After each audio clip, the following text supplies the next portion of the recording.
Hello there, and welcome to the Thinking Fellows podcast. My name is Caleb Keith, and I am joined by Adam Francisco and Bruce Hillman today. The Thinking Fellows is part of the 1517 podcast network of shows. You can go to 1517.org/podcasts to see all of our shows there. If you are a longtime listener of the Thinking Fellows or you have benefited from this show, you can also support us by going to 1517.org/donate or following the first link in the show notes where it says support this show. 1517 keeps its entire podcast network available and free. We don't put backlogs behind paywalls. We don't fill the show with advertisements to keep it going. Instead, we rely on the donations of supporters and listeners. So if you would like to join the group of people who support our work at 1517 and specifically the podcast network, you can follow that link, and we greatly appreciate that.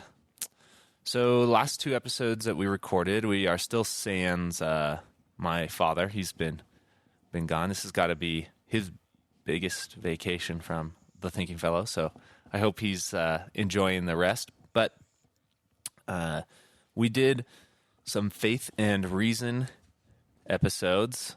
We talked about philosophy and compatibility with philosophy and Christianity, the limits of philosophy, where theology begins and philosophy ends, all sorts of different subjects. And as I was looking at our available options for episodes, I saw one that is related in one sense, but I got to give it to Adam. I liked this one, right?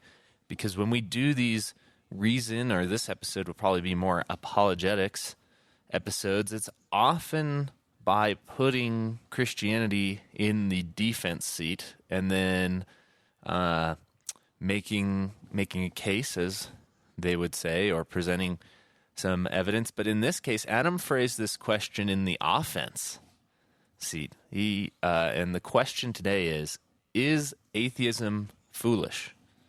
And Adam, I'll let you, like I've been doing with Bruce, sort of define and explain your episode topic here. But why this question? Can I backtrack?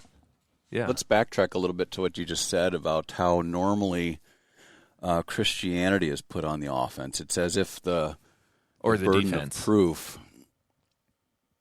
Yeah, I'm sorry. Yeah. Yeah. It's like the burden of proof is on the Christian, or the more generally the theist, and there's a long history behind that. You know, we could talk probably for several episodes on it, but in short, over the course of the Enlightenment, so beginning 17th, 18th century, and then certainly it speeds up during the scientific revolution in the 19th century, the presumption was that the atheist, or was becoming that the atheist worldview, or the materialist worldview, we might say, was the best fit for all the evidence. And a guy like Richard Dawkins would say when Darwin comes around, he finally makes it intellectually fulfilling to be an atheist. Then you get a guy, I think we've maybe talked about him on the show probably years ago, a guy named Antony Flew, who was a philosopher of religion and philosopher of science as well, I think, who taught from, in the United Kingdom, Canada, and the United States, wrote a whole slew of books. One of them that I remember pretty concretely was called The Presumption of Atheism. And in that book, he argued that the scientific evidence was so overwhelmingly in favor of atheism that the burden of proof had definitively shifted. And this is like, I want to say 1970s, 1980s. It had definitively shifted to those who would posit that there's some sort of God. And do you think this was also happening like in the popular level, like with things like the Scopes monkey trial, where... Well, like I think that's a sign of what was to come, but that's still pretty early. Okay. And I also think it kind of depends on geography too. Europe and the United Kingdom were ahead in the move towards like a public or a practical atheism than America. But Anthony Flew is always known as sort of a one of the true philosophical atheists, very respected, not just like a caricature like Dawkins and sometimes Hitchens would be. He was kind of the elite one, but he actually became an agnostic at the end. He did, and even a little more perhaps. But Flew is, for our audience, he's kind of, they might not recognize the name Flew, but his contemporary was Madalyn Murray O'Hair, who is kind of a caricature, but she was like she led the fight against prayer in schools or public schools and so on. Eventually met a pretty gruesome end. If memory serves me correctly, one of her sons killed her and cut her up into little pieces or something. I'd have to fact check that. I'm sure somebody will fact check that, but it's something bizarre and gruesome. And Flew is really well known still for his books on false arguments, that people make. That's still his bestseller. That's used in universities today all the time. How do you spot a bad argument? His book is kind of the classic textbook. I think at least in our circles, maybe not our circles, but broader Christian evangelical circles, he's most remembered though for that book that was co-authored with somebody called God. There is no God and no is, or there is not a God and not is crossed out.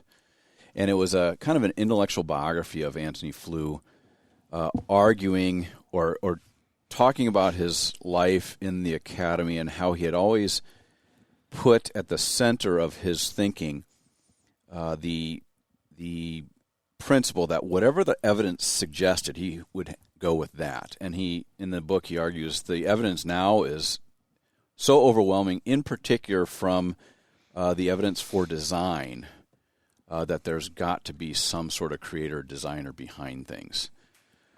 Anyway, so back to the question: is it foolish to be an atheist? Is that how I phrased it? That is how you phrased it. Yeah, you put it in a question. I keep echoing it in my head: is atheism reasonable? I think they're kind of similar. But they are. I like the foolish.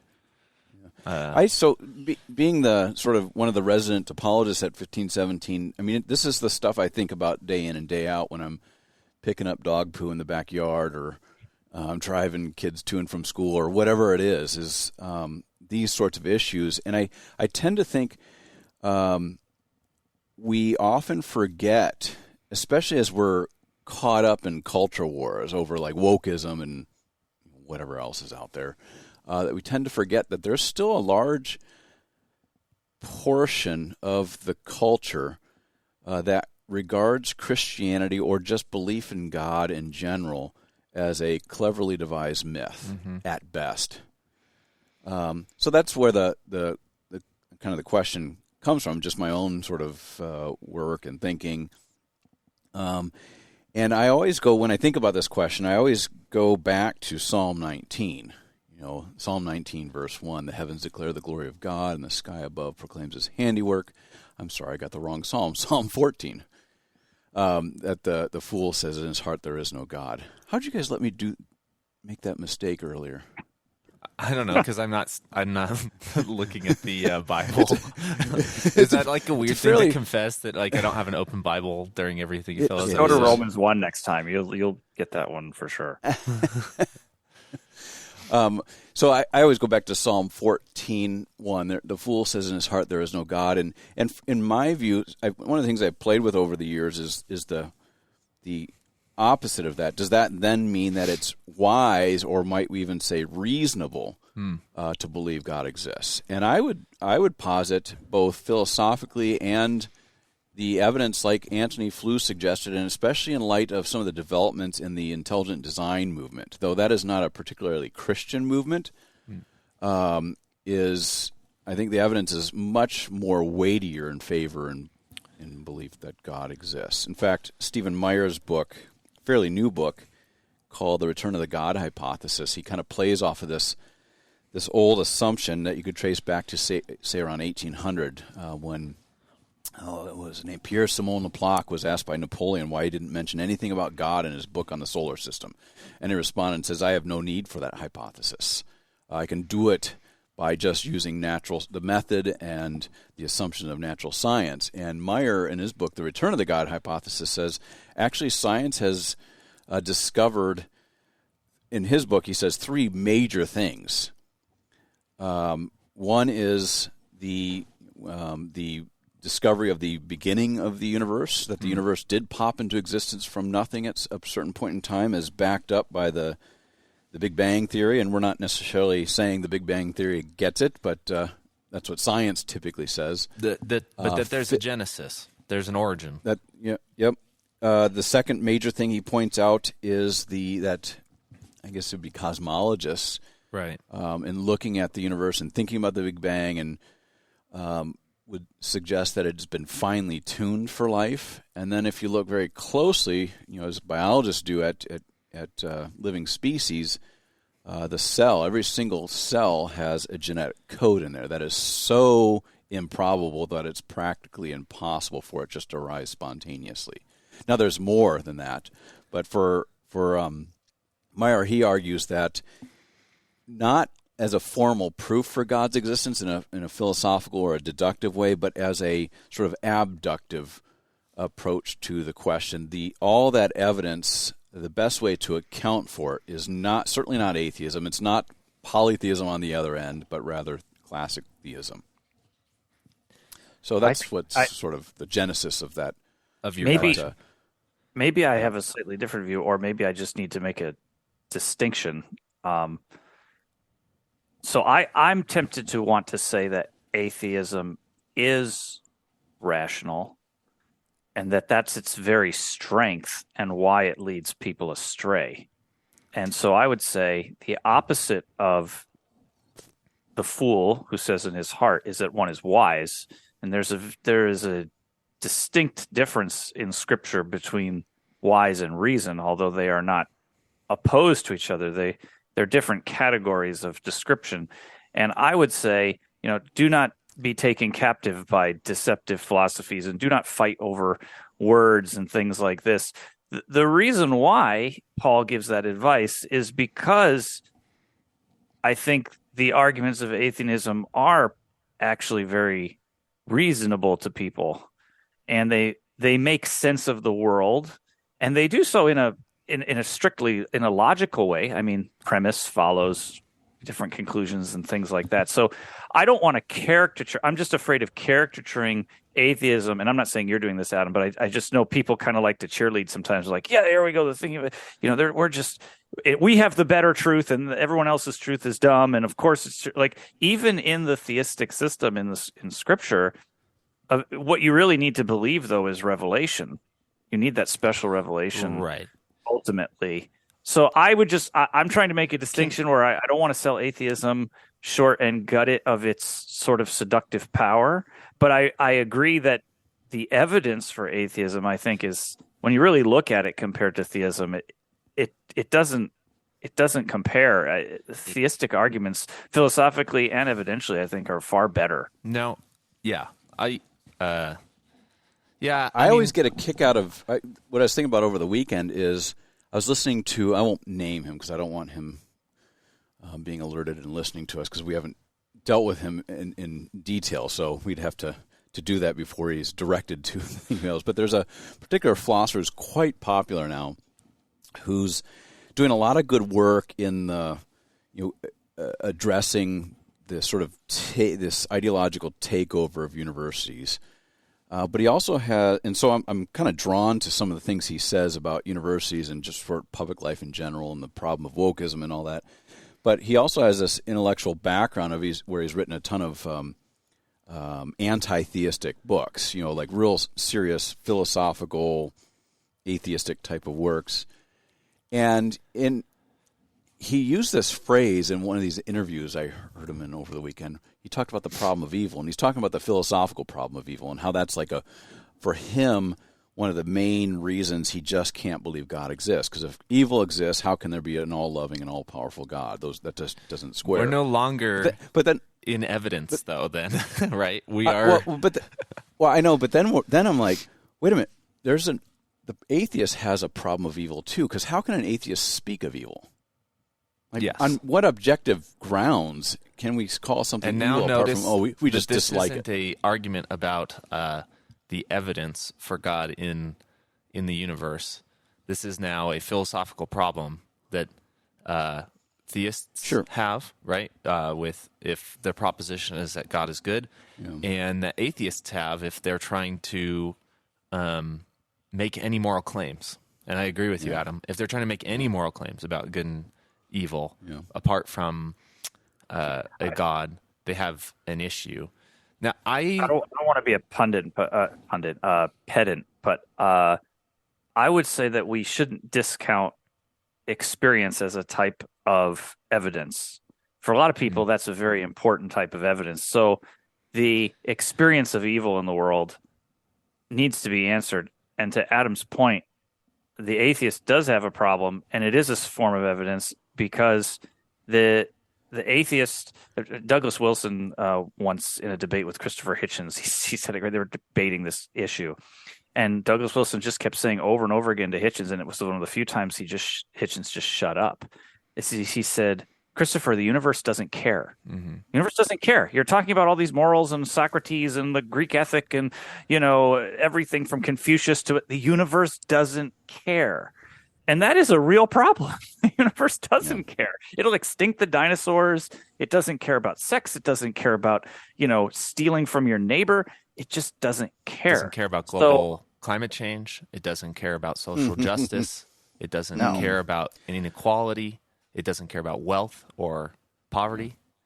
I mean, humans care, but then what that essentially means is that in an atheist system, as far as I can tell, all ethics are simply grounded in the subjective sort of either consensus of what society thinks at the time, or you kind of have to go like a Plato route and go, well, there's these philosopher kings, they know better. They're the ones who are going to tell us what good ethics are. So I think there's not every listener, but at least one, because I've gotten some emails, has picked up on something like a theme over maybe the last couple of years that, especially when my dad and I were doing a lot of the recording, that I no longer detect intellectual atheism as the big threat to young Christians today. Now, that's not to say it isn't a threat and that it's not still being argued in universities, but and it's anecdotal, but I don't mostly run into young people who lost their faith over this. I think you're right, and I think it's because of postmodernism, yes. Actually. And the plus that's exactly where I'm going, is it's actually more that the narrative and specifically the ethics that derive from the historical power of Christianity are wrong and bad, and your parents, by the way, are proof of this.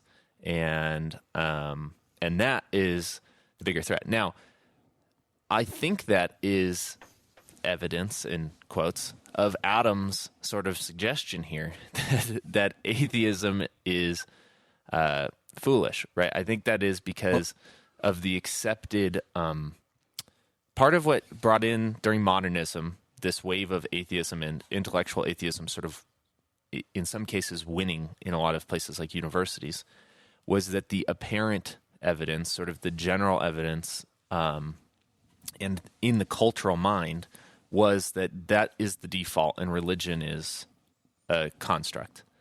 I think we've gotten to the point where both are a construct for the general population, and people are now picking what guides their personal walk through life more. And what they're seeing is that atheism, as far as day-to-day stuff, didn't offer a more reasonable or comfortable or better experience or journey or whatever you want to call it. And so they're not really as concerned with this debate. Now, I do think that leaves room for Christians to finally be able to talk again, because despite things like, for instance, cosmological and biological arguments for God aren't new. They're not new. If you want to find a book on it, you can go back as far as some of these debates were going. You can go back into the 60s, the 70s. But they're now, some of those same arguments have a lot more weight than they used to. And I think part of it is that there's room for Christians to speak as the culture is not default convinced of atheism anymore. if that makes sense. So I'm not saying it's not an apologetic You seem very task. optimistic. Well, You seem- no, I'm not. I'm actually not. Go for a couple it. observations. I was kind of booted off for a second when my what do you call it? Not my modem, but the other thing. Oh, router. Wi-Fi router dropped the internet for a second. But one is about this claim in earlier decades that the evidence was so strong that atheism seemed legit. Baloney. Oh, nice. The narrative just changed. Yeah. Right? God's existence, Jesus' resurrection from the dead has never been discredited.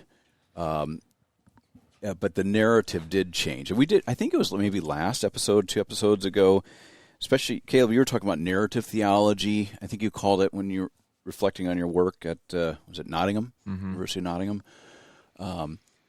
So it's more the narrative. And then another observation, going back to Bruce's point, totally agreed that atheism can seem to be reasonable.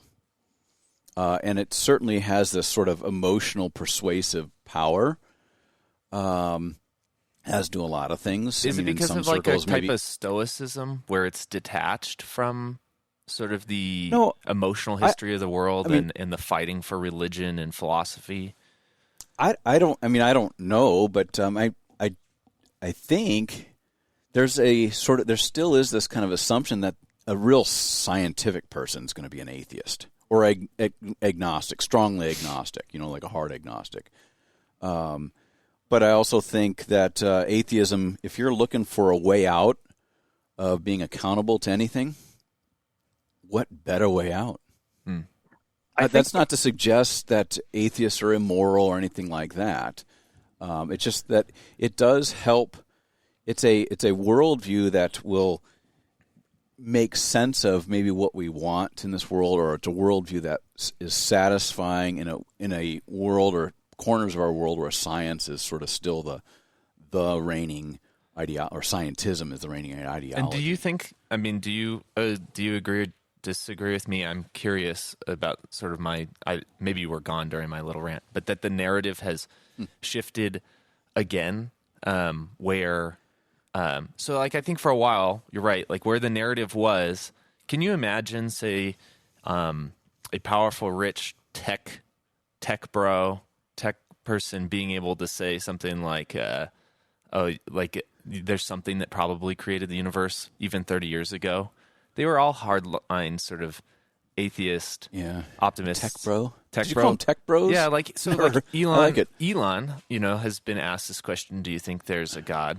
And he won't say yes or no, so he's obviously sort of agnostic. But he will say, "Well, something created the universe," and stuff like that. I can't even imagine 15, 20 years ago, every person in tech who had a public platform was very strictly atheist. Yeah, I don't, because I was dropped, I don't know the extent of your rant. I don't know that the narrative has shifted enough where I think hypothetically Christians now sort of have a seat at the table. That was how people sold, at least in my church body, or in your church body too, Caleb, our openness to thinking in postmodern ways. I think the narrative now is largely sort of, and I texted you guys this weekend, everywhere we all think we're free, but still we're in our chains. All these institutions and the legal system, government, and so on have sort of kept us, and certainly certain segments of our population, depending on where you fall in that chart of intersectionality, kept us down. And I think the narrative is very much shaped by the social justice narrative and driven by kind of a social science way of thinking that we gotta transform everything. I so think that people Christianity can truly has still be free. been booted from the table. I guess my perspective is who is booting us has changed, right? So it's no totally longer agree. it's no longer intellectual atheism that is kicking Christians off of the cultural table and the ability to have a voice. It is now a postmodernism sort of. That narrative and also the atheistic narrative are these holistic ways of viewing the world that are ultimately flawed and have caused people to do horrible, awful And things. There's In fact, there's actually some more complexity here too, which is two things. One is that whether you agree the narrative has changed or not, what has historically always changed with the debate between theism and atheism is what constitutes an appropriate burden of proof. Mm-hmm. So as the culture has gotten more, quote, scientific, the burden of proof has become more material. And that wasn't the case with earlier atheists. So you didn't have people might not, and this leads to my second point. The word atheist is actually a little more fluid historically than we like to admit. It sort of takes on a shade depending on the society and the culture that's using it. So, for example, we might think the word atheist just means someone who doesn't believe in God, but actually, historically, that's not an accurate view. You would have to have that view only coming out of scientism. That would be a view of purely of scientism. The early Christians were called by the Romans. Their first slur was atheist because they didn't believe in all the other gods, but they believed in one. And that was really the first interaction between atheism and Christianity, was that view of atheism. And then you have the Roman system itself. A lot of people might not know this, but most Romans, especially the Roman elite, but also regular Romans, they would go to the temples, they would do their sacrifices, they would do all that kind of stuff, but they didn't actually believe it was true. It was more important in Roman religion to civically and communally all assent and do the same thing for the sake of the good of the city and public unity than to actually believe in your heart. Christianity is, people find this hard to believe, but this is really true. Christianity is literally the first religion in the West that says that what you believe interiorly in your heart is what's important. And this is why Christians are being persecuted. The Romans are like, just make the sacrifice. We don't care what you believe. Just make the sacrifice. It doesn't matter what you think inside. Just make the sacrifice. And they're like, well, we can't do it. Then you get like turn of the century, you have Kant, you have these different philosophers who are coming in and challenging Christian faith based not so much on scientism as on philosophical notions. And you get people like Schleiermacher, who with the turn to experience. So my point is simply this.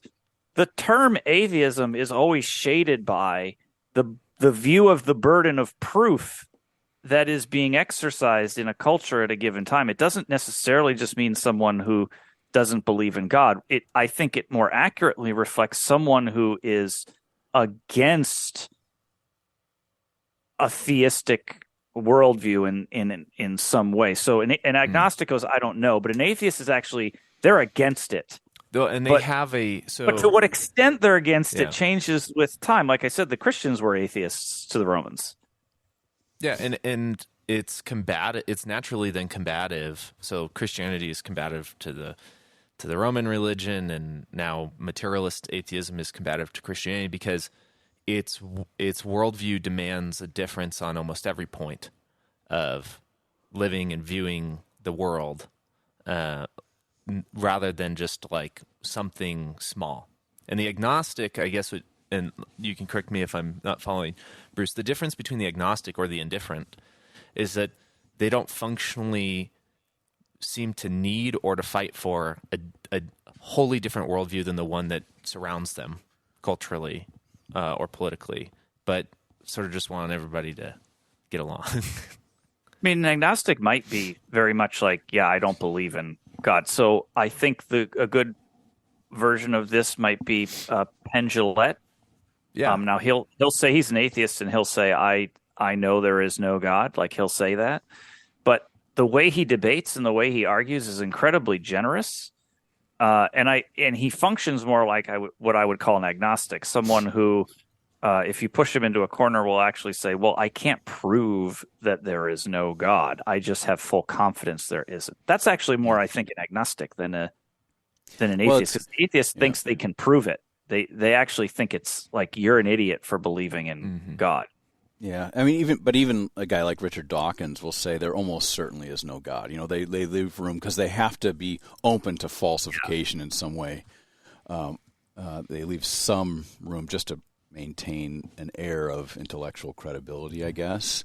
But I think you're right. Penn Jillette is much more generous. In fact, it's interesting. You see going back to Caleb's comment about how Christians and atheists have been kind of marginalized by the woke or social justice ideology. You see Christians and atheists, maybe even a bit unwittingly at first, fist bumping kind of and being allying like, with each other. Battle, yeah. Yeah.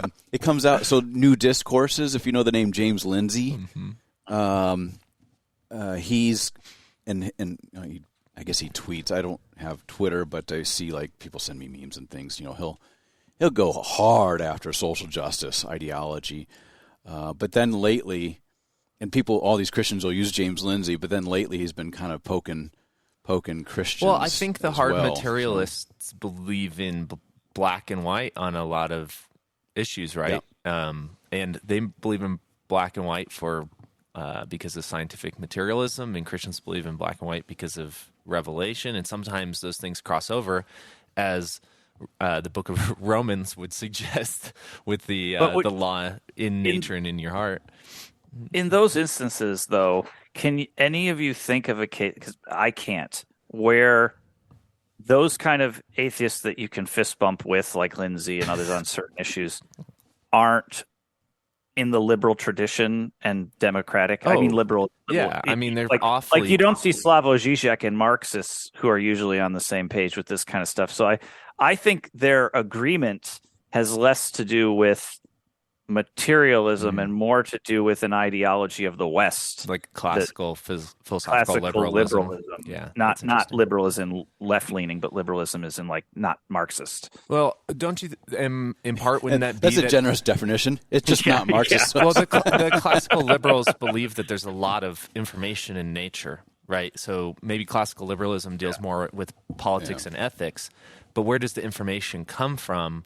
Well, it comes from nature. It's encoded in nature. The materialist, the scientist, also thinks there's information in nature, but it goes beyond the scope of just ethics and politics. It goes into some of these material truths that then allow us to help manipulate the world.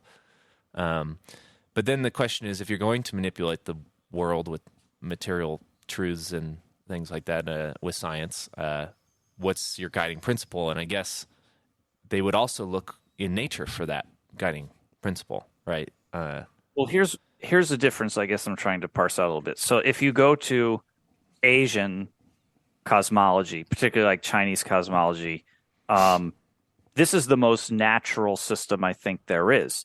And if you look at like Chinese philosophy, and again, you have China, country of massive atheists, and the atheists in China are very different than the atheists in the West.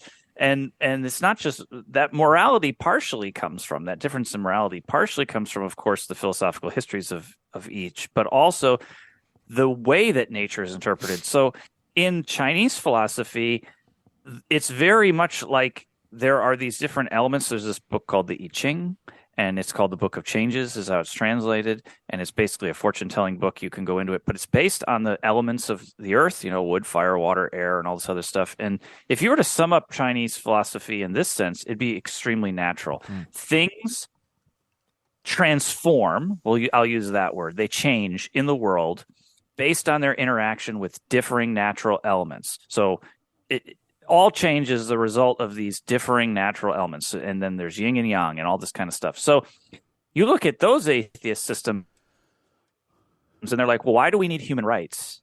Like, why do we need it? Like, well, we need it because we need to trade with others in the world and we need to like be a respectable country. But like, do we need it philosophically? No. Things just happen because of change. Why shouldn't the emperor do whatever he wants? He's been put in place as the emperor. That's his job. So I just think atheism in the West is so dependent upon its Christian past that it's a little bit needs to like destroy its own foundations to survive. If you want to look at a different kind of atheism, just go to Chinese atheism because none of that's there, and it's a very different argument. Yeah, that's one of the major points of the presuppositionalist school of apologetics is that so much of the atheistic worldview lives or works from borrowed capital, the borrowed capital of Western theism generally, which is built on Christian foundations. So, hey, Adam, I have a question for you. Yeah. So one of my fears with this is I sort of believe, as you do, that even some of the evidence has shifted, right? That cosmological arguments in science, biological evidence in science is very good. But I am often hesitant to recommend the books I've read on the subject because the data changes so fast. Yeah. And one of my problems with this type of apologetics, cosmological and biological and scientific apologetics, is that you can be making an outdated argument within the scope of a year or two, and then you just look like an idiot.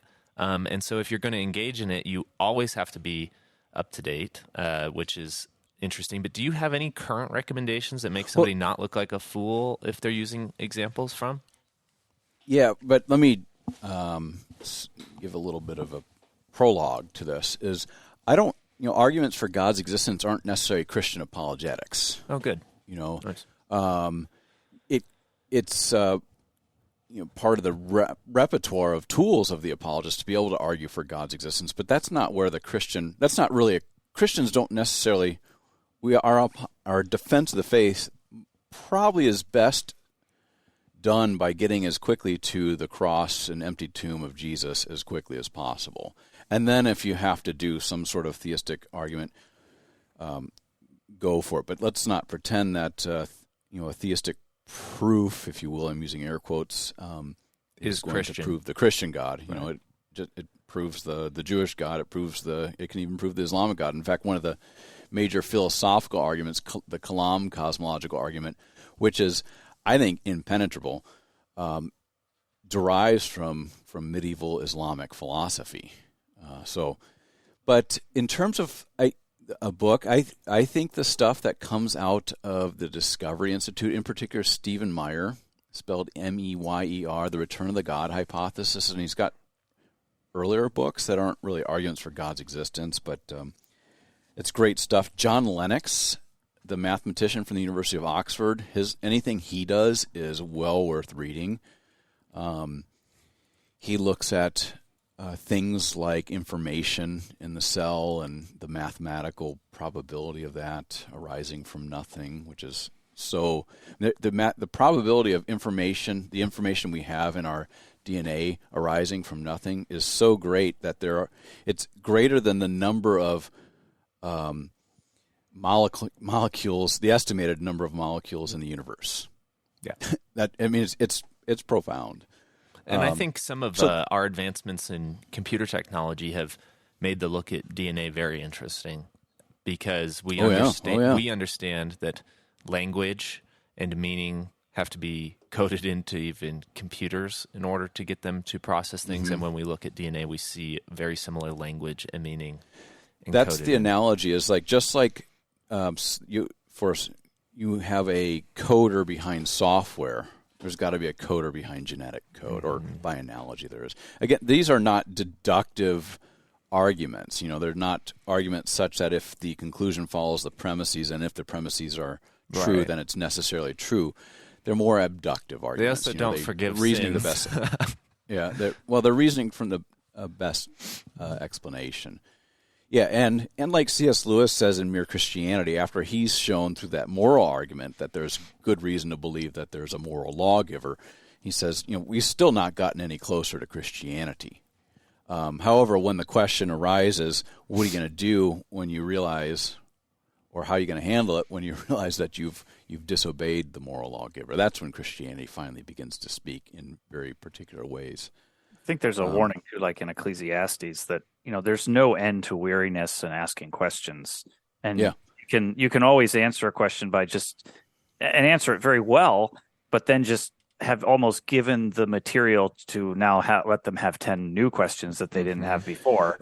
And this is the issue with theistic arguments and philosophical theology and so on. It just goes on and on and on and on in terms of the questions that arise. So, think a real contemporary example would be Big Bang Theory, again, not endorsing it necessarily, but Big Bang Theory says that matter, energy, space, and time came into existence at a certain point, the singularity.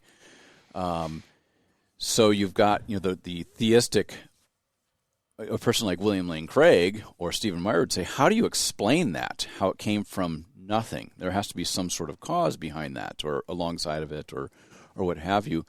And so the atheists or more generally cosmologists are saying, well, it could be something else. It could be the multiverse.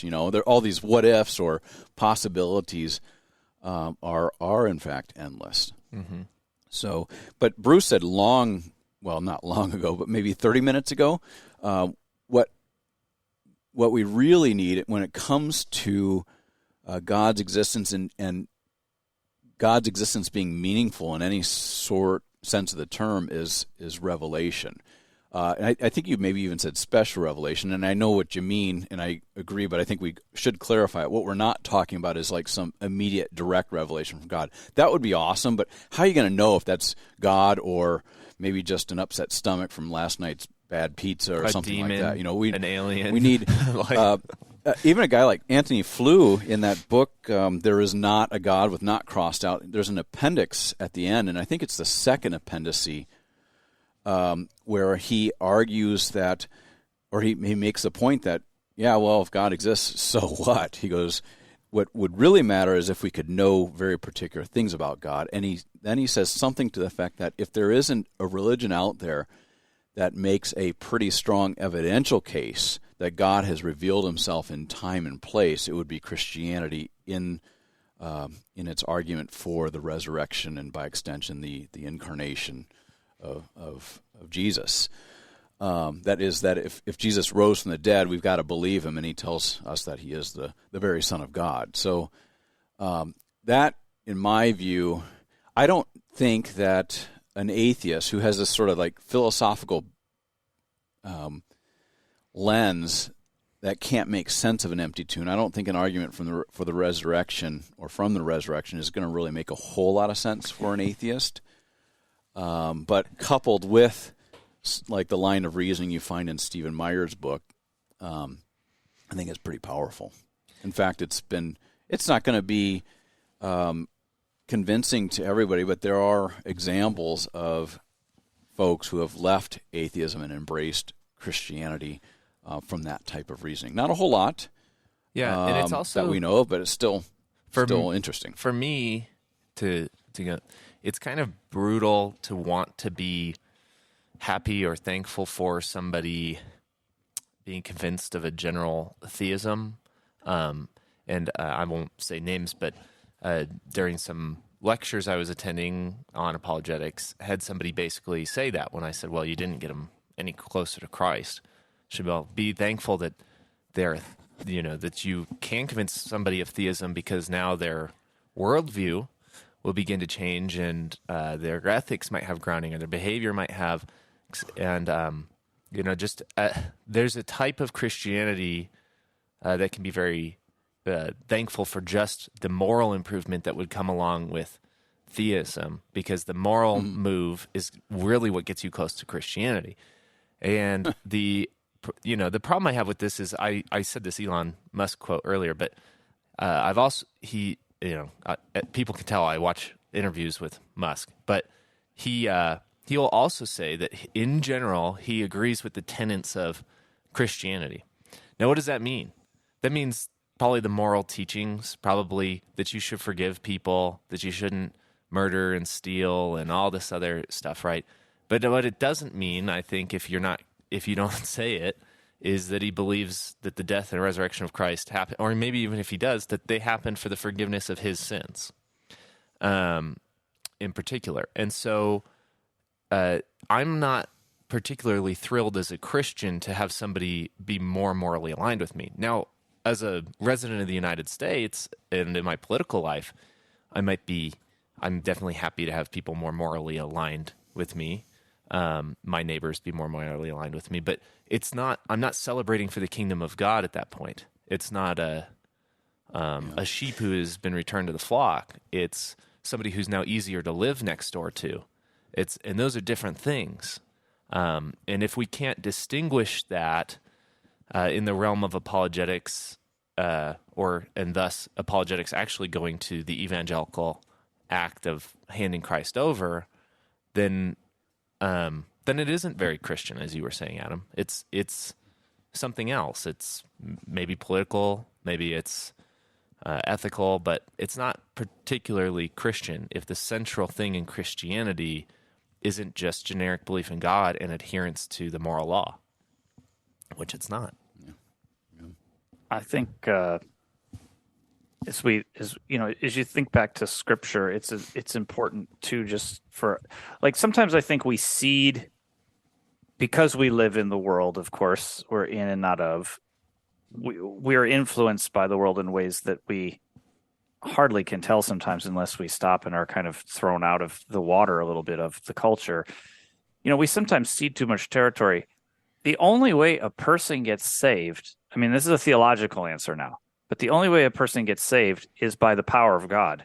They don't save themselves, right? Ephesians 2. And this is not anti-apologetical in any way. It's just to stress that at the end of the day, what really brings someone to faith is the power of God, the word of God, the proclaimed word of God. Now, Paul does two things, right? He goes to Athens and he does apologetics. We know Peter does apologetics. And yet at the same time, and they're not speaking out of both sides of their mouth, they relate that the actual salvific work is done by God. And, Paul says in in 1 Corinthians, that it's the foolishness of the cross that is the power of God. And I think sometimes, people listening to these kind of things, at least in my pastoral experience, like they can be like, oh, well, Adam and Caleb and Bruce, you guys you've studied theology. Like you could be good in an argument with someone. Like I'm just a layperson and I don't read all these books and I don't know how to do all this. And it can almost sound defeating sometimes, but I think people need to be reminded that it's the power of God that saves. And apologetics is just one way that walls are broken down to let people truly hear that word that saves, and that word is seen by the world as foolishness. Yeah, the life in this world is so faith comes by hearing, and the assault of things like atheism and other attacks against Christianity are to the ears. They clog the ears. They attack the ears. They get that's the access to the heart, and so sometimes, the apologetic task has to go at those things that are seeding doubt, and lots of other troubling things. But the attack is at that same place where the word gets preached, and we see this example in Scripture. So then we go there as well, right? We go there as well. We meet those arguments and those objections. We're exhorted to do this in Scripture. 1 Peter 3:15, always be prepared to give an apologia, to make a case or give a response to or answer those who have questions about the reason within you. And I looked this one up too, just because I got Psalm 14 wrong earlier, but 2 Corinthians 10, verse 5, we demolish arguments and every pretension that sets itself up against the knowledge of God, and we take captive every thought to make it obedient to Christ. Now that can you can take that to maybe the extreme or too far, or take it out of its context. It's more Paul it's Paul describing his ministry rather than like an exhortation that Bruce go out to the street corner with a megaphone and start screaming. But there is this interesting thing in apologetics, kind of riffing. The verb is off of Bruce's comment that there is this assumption that people make that just because the apologist says that Christianity is in some sense reasonable, that the apologist is then saying and trying to persuade fellow Christians that they should learn how to argue people into the faith, and that just simply cannot be done. Like Bruce said, the apologist tears down barriers that might have been artificially erected by people from hearing the gospel and its truth. I'm going to add one thing to it, and you can respond if you want. But we're getting close to the end of time, so you won't really be able to. And so my Clever. I do think apologetics does have a persuasive element to it. I think of Paul before King Agrippa in Acts 26, where he's is given an opportunity, as Luke puts it, to give an apologia, a defense of both his becoming an apostle, but also a defense of the Christian worldview, if you will. And he's stopped. He's accused of being crazy. You know, Paul, your great learning has driven you mad. Would you in so short a time think you could persuade King Agrippa to become a Christian? And Paul says, I wish I could persuade everybody here. So while apologetics does not, and human reason, no human being by any way can persuade or can cause faith to well up in somebody's heart and head, God does use, like he does use preaching, he does use the speaking of Christians, persuasive speaking, for them to so that they might hear the gospel. And I don't know, it's the way that Rod Rosenblatt would talk about it is apologetics is not sort of binary. You know, it's like if you do this, then this will result. If you do this just right, this will result. But rather, it's more analogous to preaching. If that makes sense. It does. And I would say the little thing I went on before Bruce is partially fueled by the fact that apologetics is a field dominated by American evangelicals and Baptists. And their it is there's a it's amazing to have people like Montgomery and Rod in Lutheranism too, when that's not historically been like a very Lutheran endeavor. But then so much of the apologetic material is then tied up in sort of leaving people with a decision, right? Leaving people very much like the altar call. And I think it has to do mostly with the theological perspective of the bulk of apologists out there. Now, the training that I've had and the mentorship I've had through Rod and through Adam and my dad and the brief time I have gotten to spend with Montgomery is a group of people who don't do that, right? who don't, and who don't believe in the free will and don't believe in the will accepting a call to Christ. And so apologetics doesn't end with the decision. Usually it ends with this proclamation, or even where was I taught to be unsatisfied with the theist? It was Montgomery. Sitting in France, hearing Montgomery rail about not being satisfied with the conversion to theism, that's not really the Christian task. So, and so that's where that perspective comes from. Those are people who, when they talk about the evidence, though, drive straight to the cross, because then the transition isn't just that the cross happened, but that the cross happened for you. And so, and that transition is actually easy to make when you're talking about the cross rather than when you're talking about the stars. And so while I think that the evidence about the stars is very good, it makes that transition is much farther than if what you're centered on is the cross. And, like Paul in Acts, the thing he is talking about is not the stars, but is about the cross of Christ. I think you're right. And I think that the altar call and the decision theology, what's not often said about those things is there is a deep anxiety in the altar call and decision theology about assurance. How do you know you're saved? Well, I went forward to the altar and I prayed the prayer. So that's an assurance anxiety. And the question of assurance is something that a young Christian struggles with, Paul's analogy of, milk versus meat.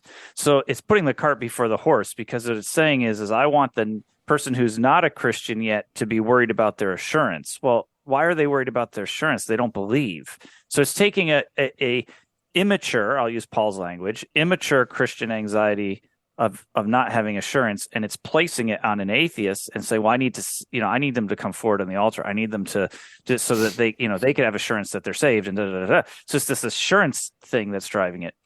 But my closing thought, I guess, would just be, so we can see the atheist as sort of like a project, but really they're no different than everybody else that needs to just hear the gospel, and they're not our enemy, and they're not a foe or a foil, no matter how bad they are out there. We know that atheism is a temporal thing that will fail. Every knee will bow and every tongue will confess that Jesus is Lord. It's already defeated.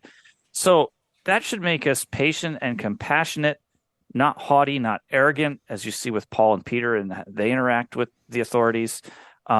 Not snotty in any way, which Christians can get, like, well, we have the truth. And just be generous and be gracious because of the grace we have received, and proclaiming that word of the cross, as you said, Caleb, to everyone. And to Adam's point, trying to persuade them is an act of charity for my neighbor. And I let God do the growth. Yeah, I actually do like that addition. It's not just to go conquer the world to persuade people, but is actually to deliver them to the victory that's already been won. That's a good way to close. 56 minutes into this thing. This is the fun. longest one we've done. It was your topic. Good job, Adam. Adam has Adam, you have like the good topics for while my dad is gone. I don't know why you're doing that. He might be upset. Of the ones we've done, he might have liked most to do this one. So he might be bummed. It's because Bruce's topics are hard. Damn, Bruce's topic. I don't know about that. His magical list, while magical, is pretty would require a little bit of extra study. Yeah, it does. I will say, Bruce, I was going through the list, and I was like, so many of these topics are great, but in order for us to do a great job, I'm going to have to go reread or read for the first time something new, and so, that's something to keep in mind. There's a couple of these where I might have to give the 3-week notice in order to do the episode justice. Because I think we could do all of them off the cuff, looking at them, but we wouldn't want to do all of them off the cuff. So there's one in there that I couldn't, two. One was, one is something about animals in heaven. No, it's just what is animal theology? It's actually a subdiscipline. Oh, bro. Well, then there's one about queer theology too, like describing it. I'm like, oh, I don't think I could. I don't really want to. I don't care enough. I just think people interview Bruce on it. People run into those things, especially Christians with like gay relatives and stuff. They hear those arguments from Matthew Vines and others, and they just don't know how to respond. That was where that came from. No, so definitely on the list. That's one where I'd have to go read something like Matthew Vine. Yeah, where we'll let your dad. Here. We'll just, Caleb. Let's just interview your dad on that topic. Yeah. Very good. Give him a couple beers. But he'll wax eloquent. No, very good. I had fun with this episode, so thank you, Adam, for picking a good topic. If you enjoyed this episode, if you found it useful, you can go ahead and support us at 1517.org/donate or by following the link in the show notes. I will also put those couple of books that Adam mentioned when I asked him in the show notes as well. Those will have links to Amazon where I believe I'll be able to find them. And you can catch us next week by subscribing for free in your favorite podcasting app. We'll catch you. Bye.